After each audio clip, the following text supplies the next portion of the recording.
Behind the walls of Cathal Brugha Barracks, daily life runs on routine. Recruits train, vehicles move in and out, and units prepare for duties that range from ceremonial to operational.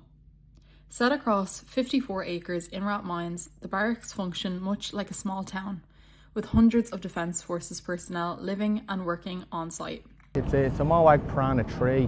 They've been in service in the Defence Forces between 20 and 23 years now. The weight of it is between 17 to 19 tonnes depending on the variant. It has a range of 600 kilometres on the road, and we use them in a number of overseas deployments: Chad, Syria, Lebanon and Kosovo. So it's an all-wheel drive vehicle. It has 8 wheels. It's good off-road, it's good on the road as well, so it's a fast mobility vehicle. We have 2 variants, close reconnaissance element and then a medium range element. So they also have 2 weapon systems on board. We call it the RWS, Remote Weapon System, and it has a .5 machine gun and a 40mm automatic grenade launcher. Ceremonial training remains a core part of life inside the barracks. Soldiers rehearse funeral drills with a focus on precision and consistency, knowing the role may be called upon at short notice. So if a member, both past or present, pass away, usually the family will reach out to the brigade potentially to organise a burial party for the deceased. What that consists of is an IC, which will be a sergeant, myself in this case. There will be a corporal who will be the 2 IC, and then there will be 6 privates who will carry the coffin. For those involved, the responsibility is understood as both practical and symbolic, representing the organisation at moments of significance for families and colleagues. So for us to be able to help the family with the last time they'll see their loved one before they go into church, whether male or female, I think it's a big honour for every member of the Army. And when we do get a call to represent the Army in an occasion, I think we all kind of love those moments. Yeah, it's a massive honour for all serving members to be part of such a burial party. The idea of the escort of honour is to provide dignity, bearing and timing and render appropriate honours to the dignitaries or the President or the head of state. We'll hear usually about 4 to 6 weeks out that we have a presidential escort of honour coming up.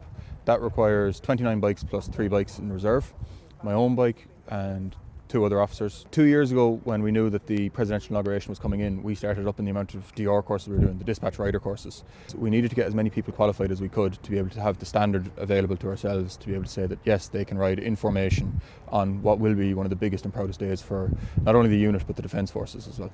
We're the only unit that conducts escorts of honour. We're the only unit that has the full-time NC-750s, the presidential fleet, and we're the only unit that conducts the escort for the President, no matter who the President is or the head of state or where they're coming from. It's a great honour to be the captain that's over this, and it's also something that every Louis in the unit aspires to be, is the captain over an escort at some stage in their career. For new recruits, the day begins early. Rooms are cleaned and prepared for inspection before breakfast, followed by lectures, weapons training and physical drills that run through the afternoon. I'm from Donegal. I finished Leaving Cert. I didn't know what else I wanted to do, so I was like, why not give it a go? It was challenging but very rewarding. I like the fitness side of it, I like the range. That was good fun. Some arrive straight from school, others after time in civilian careers. Many describe the training as demanding but expected and say the group dynamic helps them get through it. Before I joined, I was in finance for about 3.5 years. I always wanted to join, to be honest. I was going to join after college. It's just something that I always had a really big interest in. My dad was in the reserves a good few years ago, so I always had an interest in it. Elsewhere in the barracks, a quieter routine unfolds in the barber shop, run by Corporal Noel MacDonald. I'm cutting hair here about 25 years now. I started off, I used to be a PT instructor here in the Army, so went back to college doing night course as well. The Army sent me back, which is fantastic. Done the barber's course. Came in here, took it on, and I'll be honest with you, best thing I ever done. The walls are lined with photographs and artefacts from overseas missions, and soldiers often drop in not just for haircuts but for conversation. Over time, the space has become a place where people can pause briefly from the pace of military life. And really, it's not just a barber shop that you come in just to get your haircut. Come in for a chat, come in for a cup of tea, come in where you're made feel welcome, that this is what we do. So we look after each other because we're all part of the family. Now, this is where it gets interesting, because what we have to do is that we have to break the kids down when they come in.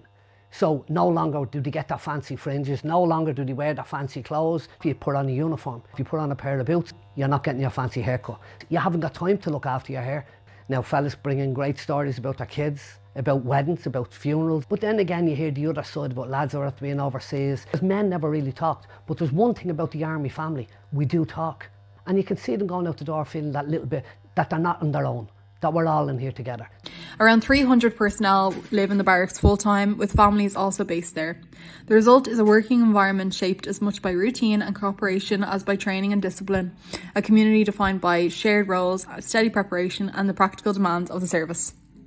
My name is Lieutenant Colonel Alan Courtney and I'm the barrack commander of Cathal Brugha Barracks. So in addition to being the battalion commander of the 7th Infantry Battalion, the Dublin Battalion, I'm also in charge of the daily running of the barracks, which is essentially a small town, 54-acre barracks in the centre of Rathmines. So we have a Gaelic football pitch, full size, and a soccer pitch, and 2 large military squares, 300 people who live in the barracks full time. There's a great vibrancy. You see people from Dublin, people from, as I'm from Laois, Kildare, up as far as Donegal, who still work here and live here, or people who commute from Meath or Athlone on a daily basis. But again, it just brings a great cross-section of society to the barracks and makes it a very enjoyable place to work and to be part of.